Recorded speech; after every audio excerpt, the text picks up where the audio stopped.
Hello student, today we will learn class 11th commerce business study. Chapter number 1st. We have studied about commerce. What is the commerce in last video. Okay. Now in this video we will learn about characteristic of commerce. First characteristic is it is a part of business activities. Commerce क्या है? एक part है business activities का.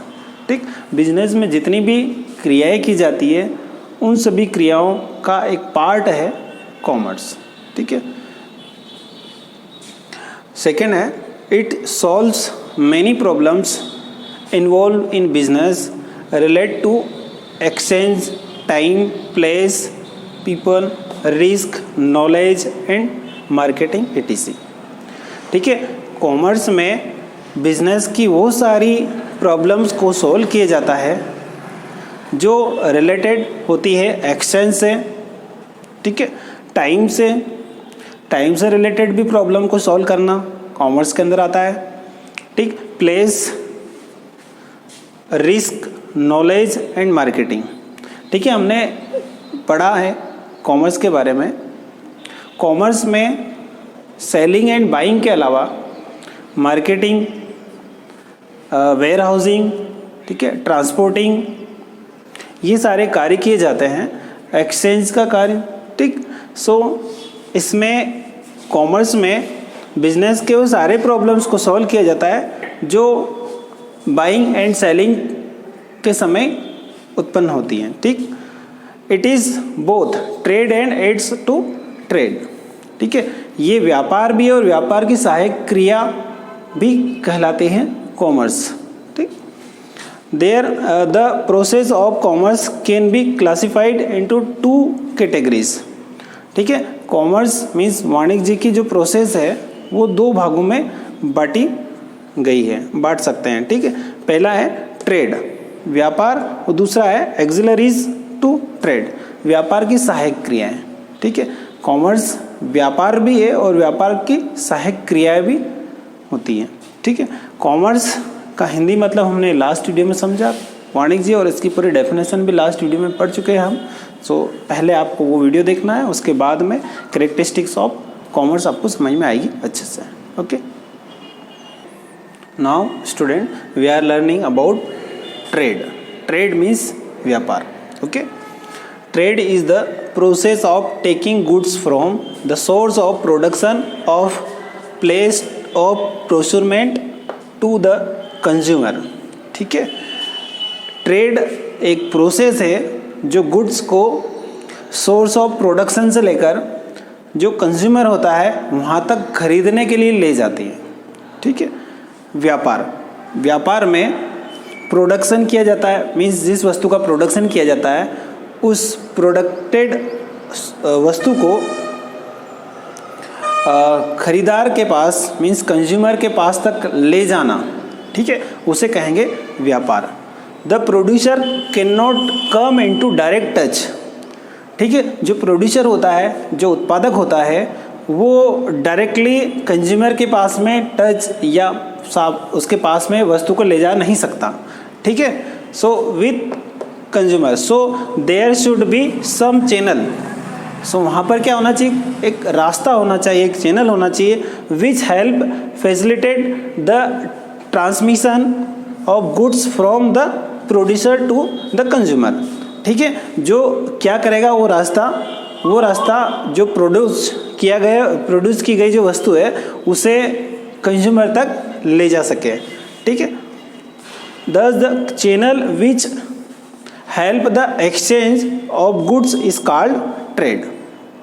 ठीक है. जो वो channel जो होता है जो प्रोड्यूसर से लगाकर कंज्यूमर तक उस गुड्स को पहुंचाए, उस चैनल को कहते हैं हम ट्रेड. ठीक है. Now we have studied about trade. Now we are learning about characteristics of trade. Okay.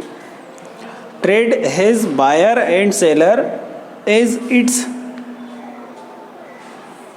Components. Okay. Trade में बायर मीन्स खरीदार और विक्रेता दोनों होते हैं.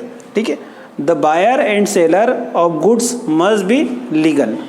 जो बायर और सेलर होते हैं, जो खरीदार और विक्रेता जो होते हैं, वो लीगल होना चाहिए, ठीक है। उसमें इलीगल अगर हुआ तो वो ट्रेड नहीं कहलाएगा। गुड्स और service must be there to exchange, ठीक है। ट्रेड में गुड्स और सर्विस होना चाहिए एक्सचेंज करने के लिए, ठीक है, आदान प्रदान करने के लिए। Both the parties, for example the buyer and seller, should be benefited by it. Trade में बायर और सेलर दोनों को बेनिफिट होना चाहिए, ठीक है। अगर बेनिफिट नहीं मिल रहा है उनको तो वहाँ पर हो सकता है जैसे बायर को ही बेनिफिट मिल रहा है, सिर्फ सेलर को बेनिफिट नहीं मिल रहा है, या सेलर को ही बेनिफिट मिल रहा है, बायर को नहीं मिल रहा है, तो दोनों में से हो सकता है एक पार्टी वहाँ पर अवेलेबल रहे, आए ट्रेड के लिए, नहीं तो नहीं भी आ सकती है, ठीक है। तो हम कह सकते हैं कि दोनों पार्टीज़ को बेनिफिट होना चाहिए। अगर एक को होगा तो एक नहीं आएगी वहाँ पर ट्रेड के लिए, ठीक है। The parties who participate in trade are called traders, ठीक है। जो पार्टीज ट्रेड में पार्टिसिपेट करते हैं उन्हें क्या कहेंगे? व्यापारी, means traders. Okay, now we have studied characteristic of trade. Okay, now we will learn classification of trade. There are two types of trade. First, internal trade or home trade, and second one is external trade or foreign trade. Okay, now we will learn about internal trade. The purchase and sales of goods inside the country is called internal trade. जो खरीदने और बेचने का कार्य देश के अंदर, जिस देश के अंदर किया जाता है, एक देश की सीमा के अंदर किया जाता है, उस व्यापार को कहेंगे इंटरनल व्यापार, मीन्स आंतरिक व्यापार। Goods can be taken to any place but within the boundaries of the country. Goods को कहीं पर भी लाया जा सकता है, बट वो किसके अंदर होना चाहिए? बाउंड्रीज के अंदर होना चाहिए, कंट्री के, ठीक। दिस टाइप ऑफ ट्रेड में बी डिवाइडेड एज फॉलो, ठीक है। जो इंटरनल ट्रेड होते हैं उनको निम्न भागों में बांटा गया है। फर्स्ट है होलसेल ट्रेड, सेकंड है retail trade, local trade, provincial trade या state trade, inter state trade, ठीक है। Now we will learn about all trade in detail. Okay